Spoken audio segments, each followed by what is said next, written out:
Tras las gloriosas victorias sobre Persia, el mundo griego entró en una nueva era, pero no en una de paz. En cambio, otro conflicto, aún más devastador, se gestaba dentro de sus propias fronteras: la Guerra del Peloponeso. El historiador Tucídides, quien vivió la guerra en carne propia, la registró con magistral detalle. Distinguió entre la causa real, el auge de Atenas y el temor que causó en Esparta, y las supuestas razones que alimentaron el conflicto. La Guerra del Peloponeso no fue simplemente una lucha de poder geopolítico, también fue un choque entre dos sistemas sociopolíticos diametralmente opuestos. Según Tucídides, la verdadera causa fue el auge de Atenas y el temor que causó en Esparta, que hizo inevitable la guerra. Sin embargo, las razones públicas, las aitiai, también desempeñaron un papel importante. Inmediatamente después del rechazo de los persas, las ciudades-estado griegas de Jonia y las islas del Egeo recurrieron a Atenas para formar una nueva alianza defensiva. La primera fase de la guerra fue un enfrentamiento clásico entre una potencia terrestre y una potencia naval. Esparta envió una fuerza para retomar Pilos. Sin embargo, la flota ateniense regresó y derrotó a la flota espartana. La captura de 292 prisioneros por Atenas, incluyendo 120 espartanos, les proporcionó una invaluable moneda de cambio estratégica.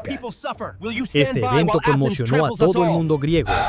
Por primera vez en la historia, un ejército espartano decidió rendirse. La indecisión de Nicias y la autodestrucción de la democracia ateniense contribuyeron a la tragedia. El desastre de Sicilia es una lección clásica sobre el fracaso de la toma de decisiones colectiva en tiempos de guerra. Esta fue la batalla final y el fin de Atenas. El general espartano Lisadro había estado observando los descuidos de los atenienses durante días. Lanzó un ataque sorpresa, destruyendo casi toda la flota ateniense, sin una verdadera batalla naval. Con la flota destruida en Egospótamos, la vital ruta de suministro de grano de Atenas desde el Mar Negro quedó cortada. Las condiciones de paz fueron severas. Atenas debía destruir las murallas largas y convertirse en aliada de Esparta. Sin embargo, Esparta rechazó la exigencia de arrasar Atenas. Argumentaron que una ciudad que había hecho tanto no podía ser aniquilada. La Guerra del Peloponeso dejó cicatrices indelebles en el mundo griego. La caída del imperio ateniense creó un vacío de poder. Y entonces llegó su hijo, Alejandro Magno, quien conquistaría toda Grecia. Magistralmente narrada por el historiador Tucídides, la guerra fue una tragedia de poder y arrogancia. La Guerra del Peloponeso transformó para siempre el mundo griego antiguo. Aunque Atenas había caído, su legado cultural e intelectual perduraba. La Guerra del Peloponeso nos recuerda que, aunque la ambición puede llevar al triunfo, la arrogancia y el afán de poder también pueden conducir a la destrucción. La historia de esta guerra aún se cuenta, no para glorificarla, sino para comprender mejor la naturaleza humana, porque la historia no es solo lo que sucedió, sino lo que aprendemos de ella. Y nosotros, los hijos de Grecia, nunca dejaremos de contarla. La desastrosa derrota en Sicilia debilitó gravemente a Atenas, pero la guerra no había terminado. En la fase final, Atenas luchó desesperadamente, pero finalmente sucumbió a una combinación de tres factores: la ocupación espartana, la intervención financiera persa y la autodestrucción interna.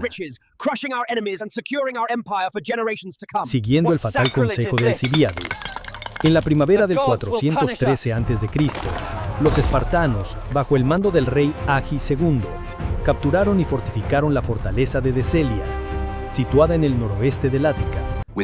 Este fue un golpe estratégico devastador. La presencia permanente de un ejército espartano a las puertas de Atenas paralizó por completo la agricultura del Ática, obligándola a importar todo su alimento por mar. El segundo golpe fue el corte de la ruta terrestre a las importantes minas de plata del Laurio, principal fuente de financiación del Estado ateniense. Más de 20.000 esclavos, muchos de ellos hábiles artesanos, desertaron Esparta, causando graves pérdidas a la economía ateniense. Mientras tanto, estalló un golpe de Estado en Atenas. La democracia fue temporalmente reemplazada por la oligarquía del Consejo de 400. Sin embargo, las fuerzas democráticas de la flota se mantuvieron fieles a los viejos ideales y finalmente derrocaron al gobierno del 400, restaurando la democracia. Lisandro, un nuevo almirante de Esparta, comenzó a emerger como un talentoso estratega y un astuto político, con estrechos vínculos con los persas. Utilizó la financiación persa para construir una poderosa flota espartana, algo sin precedentes. Finalmente, Atenas y Esparta se enfrentaron en una fatídica batalla naval en Egóspotamo, una estrecha bahía en el Helesponto. Esta fue la batalla final y el fin de Atenas. Con la flota destruida en Egóspotamos, la vital ruta de grano de Atenas desde el Mar Negro quedó cortada. Sin víveres ni esperanza, los atenienses se vieron obligados a rendirse en el 404 a.C. Las condiciones de la paz fueron severas. Atenas debía destruir las murallas largas, disolver su flota y convertirse en aliada de Esparta. Sin embargo, Esparta rechazó las exigencias de sus aliados Tebas y Corinto de arrasar Atenas. Argumentaron que una ciudad que había hecho tanto en las guerras médicas no podía ser aniquilada. La guerra del Peloponeso dejó cicatrices indelebles en el mundo griego. La caída del imperio ateniense creó un vacío de poder que nadie pudo llenar hasta el ascenso de los macedonios. Y luego su hijo, Alejandro Magno, quien conquistaría toda Grecia y llegaría hasta la India.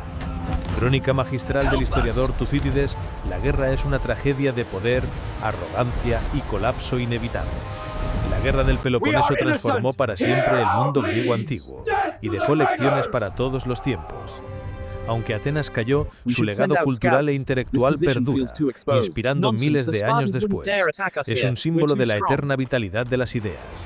La guerra del Peloponeso nos recuerda que incluso en las sociedades más avanzadas, las luchas internas y el afán de poder pueden conducir a la destrucción. La historia de esta guerra aún se cuenta, no para glorificarla, sino para comprender mejor la naturaleza humana, las decisiones que moldean la historia y el innegable valor de la libertad y la paz. Porque la historia no es solo lo que sucedió, sino lo que aprendemos de ella. Y nosotros, los hijos de Grecia, nunca dejaremos de contar esta historia. Desde Oriente los persas observaban con una sonrisa. Invirtieron oro en los conflictos griegos, debilitando el mundo griego sin volver a alzar la espada. Y entonces, una nueva potencia surgió del norte. Los macedonios, liderados por el rey Filipo II, comenzaron a avanzar hacia el corazón de Grecia.